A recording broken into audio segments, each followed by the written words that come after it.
Você é paga para limpar, não para existir no meu campo de visão, gritou Marcos, o diretor de operações, o som de sua voz ecoando com a violência de um chicote pelo silêncio opressivo do escritório de luxo. A mancha de café na sua camisa italiana de R$ 5.000 era um pequeno e feio planeta marrom contra o branco impecável. E ele a olhava como se ela tivesse cometido um crime hediondo, imperdoável. Olha o que você fez, sua incompetente. Pessoas como você não têm lugar aqui. São invisíveis, ou deveriam ser. Agora limpe isso e suma da minha frente. Ana Laura baixou a cabeça, o cabelo preso num coque funcional, o rosto queimando com uma humilhação tão intensa, tão pública, que parecia física. Ela não respondeu. Não podia. Sua voz estava presa na garganta, sufocada pela injustiça. Apenas pegou o pano úmido do seu carrinho de limpeza, ajoelhou-se com os joelhos já doloridos de um dia inteiro de trabalho e começou a limpar os respingos no chão de mármore italiano, sentindo os olhares de pena e desprezo dos outros funcionários sobre suas costas. Era uma mistura de pena por ela e medo dele. Enquanto limpava, um pensamento martelava sua mente. Uma única frase repetida como um mantra desesperado. Invisível. Ele está certo. Eles não me veem. Eles nunca me viram. Mas então, outro pensamento se sobrepôs. Uma faísca de algo que ela mal se atrevia a chamar de esperança.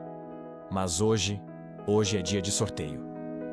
E no bolso do seu uniforme barato e mal cheiroso, o pequeno papel dobrado da Mega Sena parecia pesar 1 tonelada. Uma pequena e frágil âncora de possibilidade num oceano infinito de humilhação. Ana Laura, ou apenas Laura para os poucos, pouquíssimos, que se davam ao trabalho de perguntar seu nome, tinha 38 anos.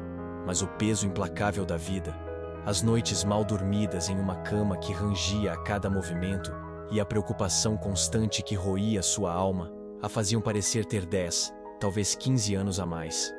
Havia olheiras permanentes e profundas sob seus olhos castanhos, que um dia foram brilhantes, mas que agora eram apenas cansados, resignados. Seus ombros carregavam uma curvatura sutil, a postura corporal de alguém que passou a vida inteira tentando ocupar o mínimo de espaço possível no mundo, como se pedisse desculpas por existir. Sua rotina diária era um ciclo esmagador, monótono e repetitivo, que parecia ter sido projetado para drenar qualquer vestígio de esperança. Acordava pontualmente às 4h30 da manhã, em seu pequeno apartamento de 2 cômodos na periferia mais distante de São Paulo. O cheiro de mofo que emanava das paredes era uma presença constante, um lembrete diário e olfativo de sua situação precária. Fazia café fraco para economizar pó, preparava uma pequena e modesta marmita com arroz, feijão e, nos dias de sorte, um ovo.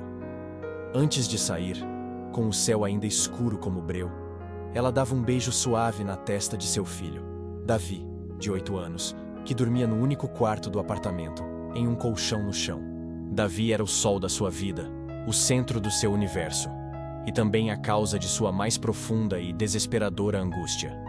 Ele havia sido diagnosticado com uma doença cardíaca rara e congênita desde o nascimento, uma condição traiçoeira que exigia medicação cara que ela comprava com sacrifício, e consultas constantes com especialistas que não eram cobertos pelo plano de saúde mais básico que ela conseguia pagar com seu salário. Cada centavo que Laura ganhava, cada moeda que encontrava, era para ele. Para os remédios que mantinham seu pequeno coração batendo, para as consultas que monitoravam sua condição frágil, para a esperança remota de uma cirurgia corretiva que custava o equivalente a 10 anos de seu salário de faxineira. O trabalho na Soluções Vértice, uma consultoria financeira de elite localizada no coração pulsante e arrogante da Faria Lima, era seu melhor e pior pesadelo simultaneamente. Pagava um pouco acima da média para serviços de limpeza, mas o custo emocional, a taxa de humilhação diária, era devastador. Ela chegava pontualmente às 6 da manhã, antes de qualquer executivo, para que o ambiente estivesse impecável quando eles chegassem com seus sapatos caros e seus ares de superioridade. E saía às 18 horas, quando o escritório estava quase vazio, exceto por figuras sombrias como Marcos, que pareciam se alimentar da quietude do fim do dia. A Vértice era um mundo à parte, um ecossistema completamente alienígena. Um universo de vidro, aço e arrogância líquida. Os homens usavam ternos que custavam mais do que ela ganhava em um ano inteiro de trabalho duro.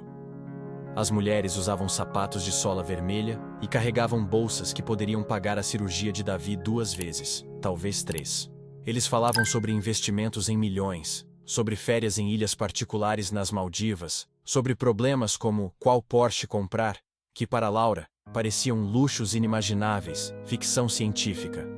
E no meio de todo esse brilho, de todo esse poder, ela era invisível.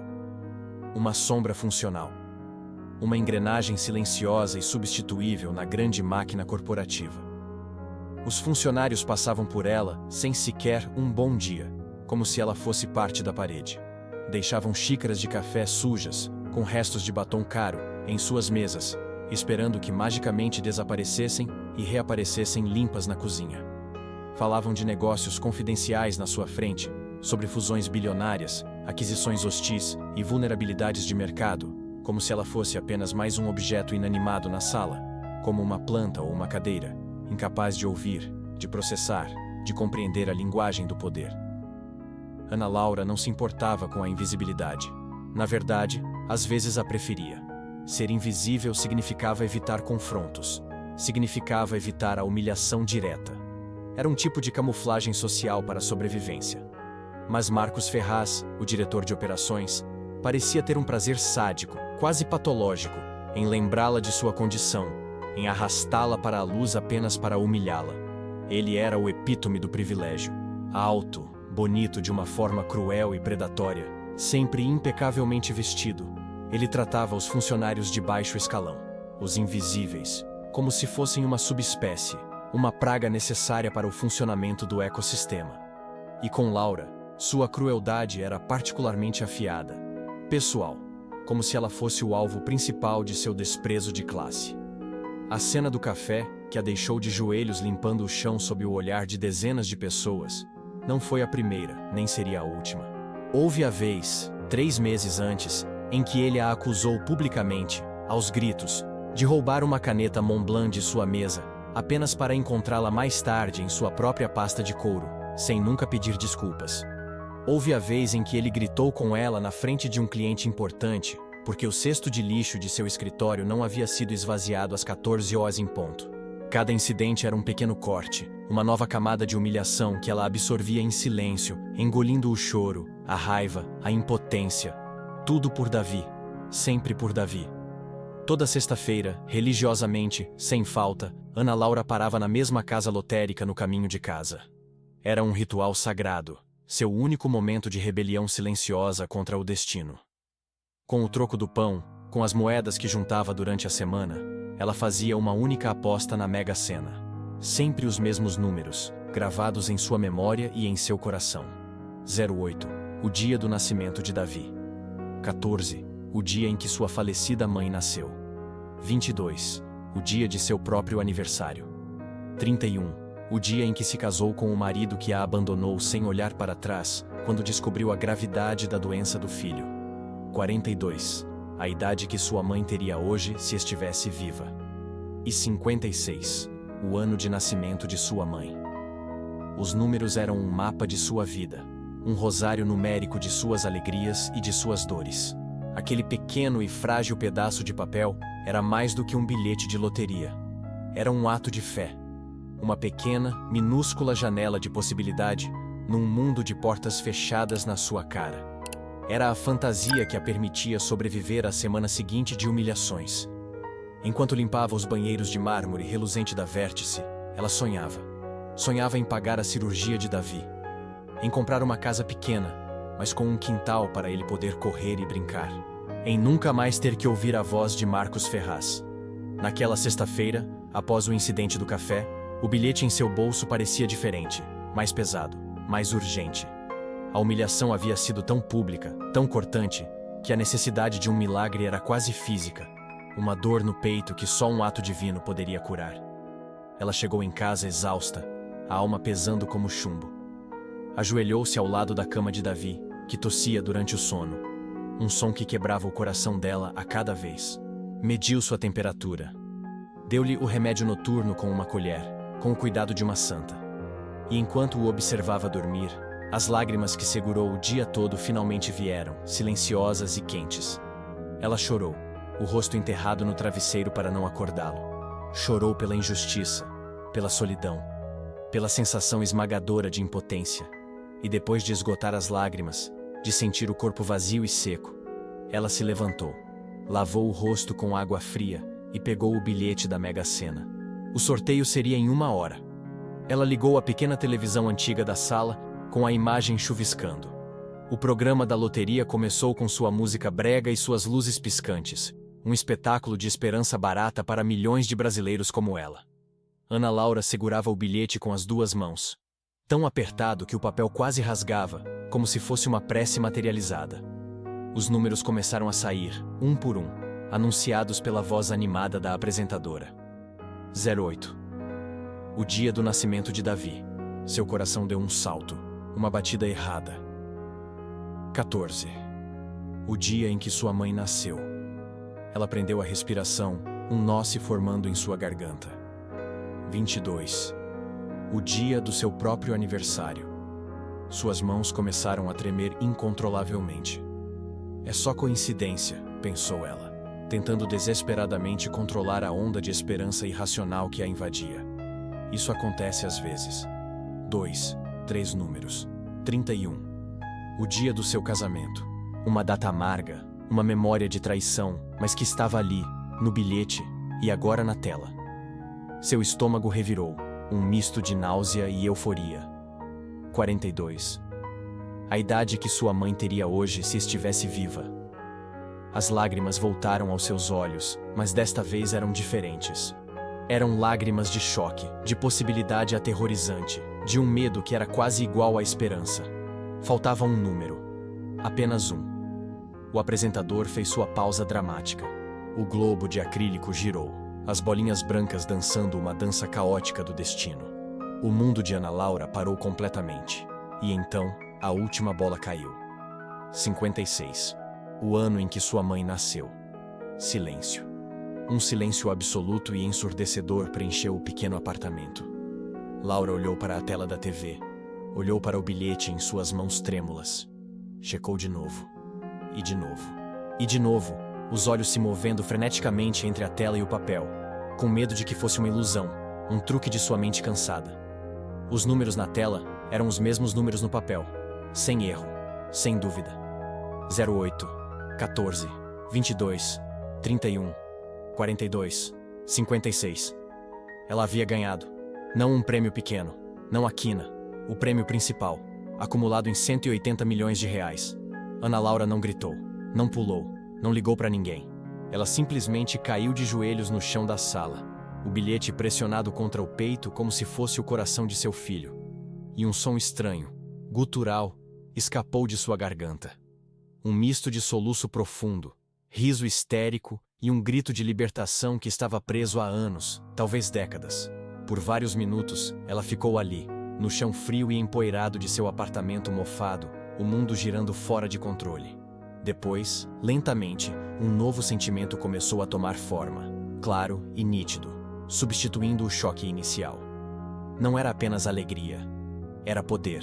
Um poder puro, absoluto, transformador. E com esse poder, uma imagem clara se formou em sua mente.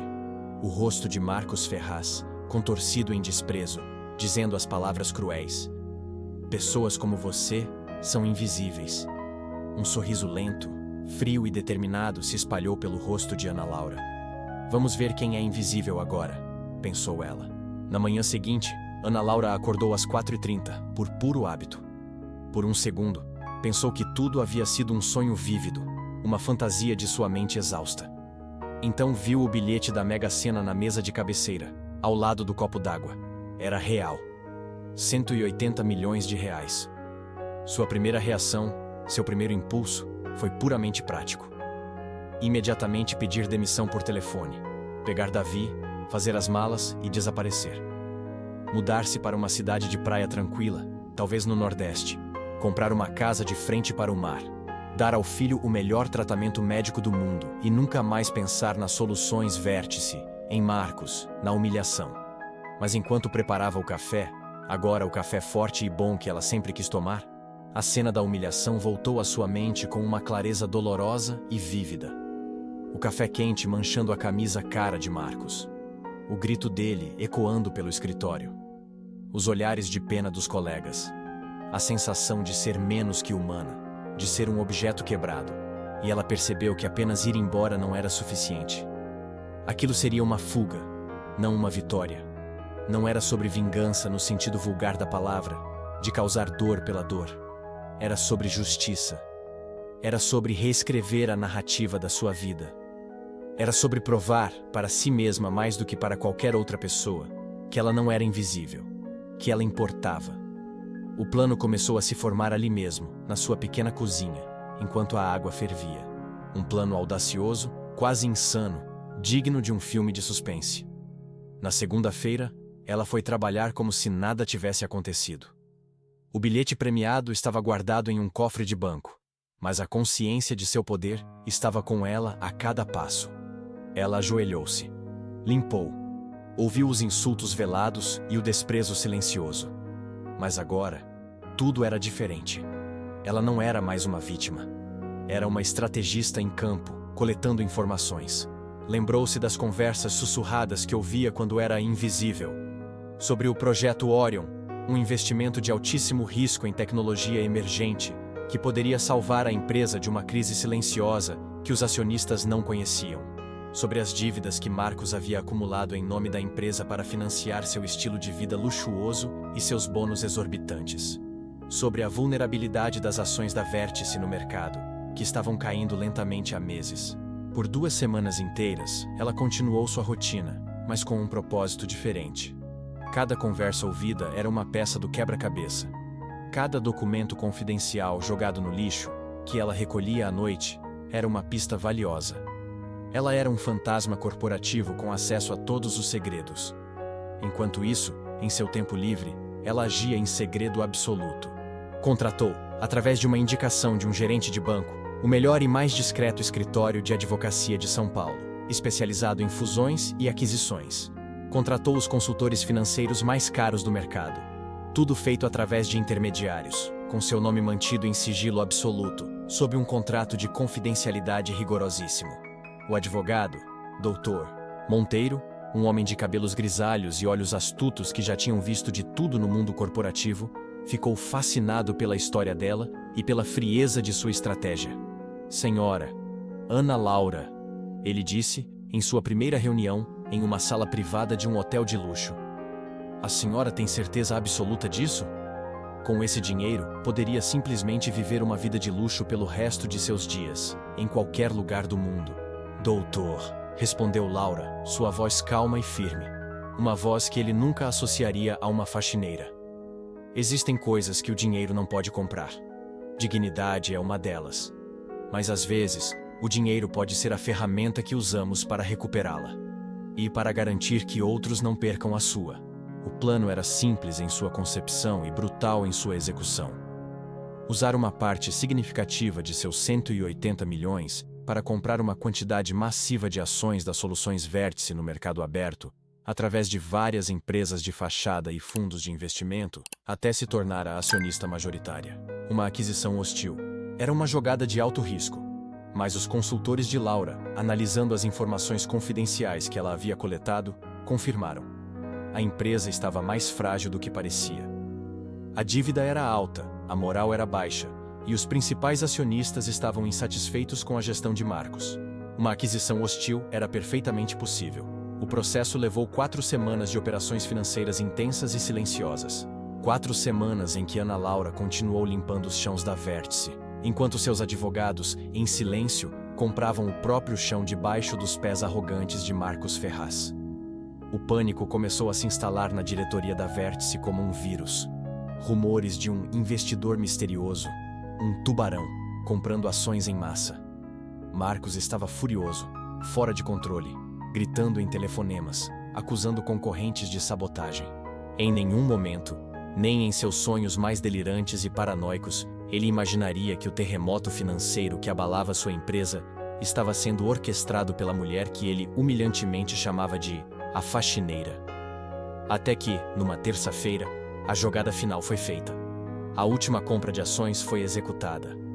O limiar de 51% foi cruzado. Os advogados de Ana Laura notificaram oficialmente o conselho da empresa. Um novo acionista detinha agora a maioria do controle acionário e exigia uma reunião de emergência com a diretoria para se apresentar formalmente. Naquele dia, Ana Laura pediu demissão. Entregou seu aviso prévio à supervisora de limpeza, uma senhora cansada que mal olhou para ela. Encontrou algo melhor, Laura? Algo assim, respondeu Laura, com um sorriso enigmático que a supervisora não compreendeu. A reunião foi marcada para sexta-feira, exatamente 6 semanas após o incidente do café, às 10 horas da manhã, na imponente sala principal do conselho, no último andar do prédio. O ar na sala era pesado, elétrico com tensão. Marcos andava de um lado para o outro como um animal enjaulado, o rosto vermelho de raiva e ansiedade. Os outros diretores estavam pálidos, sussurrando entre si, tentando adivinhar a identidade do predador que os havia capturado. Quem diabos é esse investidor? Ninguém sabe de nada, esbravejou Marcos, batendo com o punho na mesa de mogno. Provavelmente algum abutre chinês tentando roubar nossos clientes e nossa tecnologia. Às 10 horas em ponto, a porta dupla da sala do conselho se abriu. Dr. Monteiro, o advogado de Laura, entrou primeiro, sua presença calma e imponente silenciando a sala. Senhoras e senhores, obrigado pela presença. A nova acionista majoritária das Soluções Vértice chegou. Todos os olhos se viraram para a porta, esperando ver um magnata estrangeiro de terno escuro, um rival corporativo com um sorriso vitorioso, um homem de meia idade com um exército de assistentes. Em vez disso, entrou Ana Laura. Ela não usava um vestido de grife ou joias ostensivas que gritassem "Nova Rica". Usava um terninho sóbrio e elegante, de corte impecável, em um tom de azul profundo, que realçava sua nova confiança. Seu cabelo, antes sempre preso num coque funcional e sem graça, estava solto, caindo em ondas suaves e bem cuidadas sobre os ombros. Seus olhos, antes cansados e abatidos, brilhavam com uma calma e uma autoridade que calaram a sala instantaneamente. Silêncio absoluto. Um silêncio pesado, denso, cheio de descrença e confusão. Foi Marcos quem o quebrou, com uma risada de puro choque e escárnio, alta e descontrolada. O quê? O que é isso? Uma piada? Algum tipo de pegadinha? O que a faxineira está fazendo aqui? Quem a deixou subir? Ana Laura caminhou lentamente, com passos firmes, até a cabeceira da longa mesa de reuniões, o lugar reservado ao presidente do conselho. Dr. Monteiro, com um gesto respeitoso, puxou a cadeira para ela. Ela se sentou, o movimento fluido e cheio de um poder tranquilo. Bom dia, senhores. E senhorita, ela disse, sua voz clara, firme, sem qualquer traço de hesitação. Ela olhou diretamente para cada membro do conselho, um por um, demorando seu olhar em cada rosto, terminando em Marcos. Para aqueles que não me reconhecem sem um esfregão na mão, meu nome é Ana Laura dos Santos. E a partir de hoje, eu sou a dona desta empresa. O queixo de Marcos caiu. Literalmente. Sua boca se abriu em um ó perfeito de incredulidade absoluta. Isso é impossível! É algum tipo de golpe! Segurança! Alguém chame a segurança! Doutor Monteiro, com uma calma imperturbável, colocou uma pasta de couro sobre a mesa. Está tudo aqui, Sr. Ferraz. As certidões de compra das ações, os registros da CVM, toda a documentação legal. A Sra. Santos é, legal e irrefutavelmente, a acionista majoritária. Sua nova chefe. A palavra chefe pairou no ar como uma sentença de morte. Um eco que selava o destino de Marcos. Marcos olhou para Laura, os olhos injetados de fúria e confusão. A compreensão começava a tomar o lugar do choque, trazendo uma onda de pânico visível. Como? Como você? De onde você tirou esse dinheiro? Você roubou? Ana Laura sorriu. Um sorriso calmo, controlado, o mesmo sorriso que ele nunca havia se dignado a ver em seu rosto nos anos de humilhação. Digamos apenas que tive um golpe de sorte, Marcos. O tipo de sorte que, às vezes, o universo reserva para equilibrar as coisas. Mas isso não é relevante para esta reunião. O que é relevante é o futuro das Soluções Vértice. Ela abriu sua própria pasta, que continha um relatório detalhado. Eu passei as últimas semanas analisando a situação financeira e operacional da empresa. E graças a uma fonte interna muito confiável, Ela fez uma pausa, olhando diretamente para ele, a ironia afiada como uma navalha. Descobri algumas irregularidades. Ela listou cada uma delas com precisão cirúrgica. O projeto Orion e seus riscos financeiros ocultos que não foram reportados ao conselho. As dívidas pessoais de Marcus mascaradas como despesas corporativas, incluindo viagens de luxo e jantares caros. A moral baixa da equipe, documentada por uma alta taxa de rotatividade nos departamentos que ele gerenciava. A perda iminente de 2 clientes importantes, informação que ela ouviu 2 executivos discutindo em pânico ao lado de seu carrinho de limpeza, acreditando que ela era surda e muda. A cada ponto que ela listava, Marcus ficava mais pálido, encolhendo em sua cadeira de couro cara, o suor brotando em sua testa. Portanto, concluiu Ana Laura, sua voz ressoando com um poder que ela não sabia que possuía, mas que agora parecia completamente natural. Minha primeira decisão como nova dona desta empresa é fazer uma reestruturação completa na diretoria, a começar pelo cargo de diretor de operações. Ela se virou para Marcus. O silêncio na sala era tão profundo que se podia ouvir o zumbido do ar-condicionado, o som da respiração nervosa dos outros diretores. Marcus Ferraz, ela disse, e não havia raiva em sua voz. Apenas uma calma fria, final, como a de um juiz proferindo uma sentença inevitável. Você uma vez me disse que pessoas como eu são invisíveis, e talvez você estivesse certo. Quando somos invisíveis, ouvimos coisas, vemos coisas, e aprendemos. Eu aprendi que você é um péssimo gestor, um líder tóxico e um risco iminente para a saúde financeira desta companhia. Ela fez uma pausa deixando as palavras assentarem, cada sílaba pesando sobre ele. Portanto, considere isso sua notificação formal. Você está demitido, com efeito imediato. Por favor, limpe sua mesa. Ou melhor, não se preocupe. Eu vou pedir para a nova equipe de limpeza fazer isso por você. Eles são muito eficientes. A ironia era tão cortante, tão perfeita, tão poética, que um dos diretores mais jovens teve que cobrir a boca com a mão para não rir alto. Marcus ficou de pé, o corpo inteiro tremendo de raiva e humilhação. Você... Sua faxineira. Você não pode fazer isso comigo. Eu já fiz, respondeu Laura, sem sequer piscar. Segurança. 2 seguranças corpulentos, que já estavam de prontidão do lado de fora da sala por instrução do Dr. Monteiro, entraram na sala. Por favor, acompanhem o Sr. Ferraz para fora do prédio, disse Laura, com a mesma voz neutra e calma que usaria para pedir um café. Marcus olhou desesperadamente ao redor, esperando que alguém o defendesse, que algum de seus antigos aliados se levantasse. Mas todos os olhares estavam baixos, fixos na mesa, evitando o seu.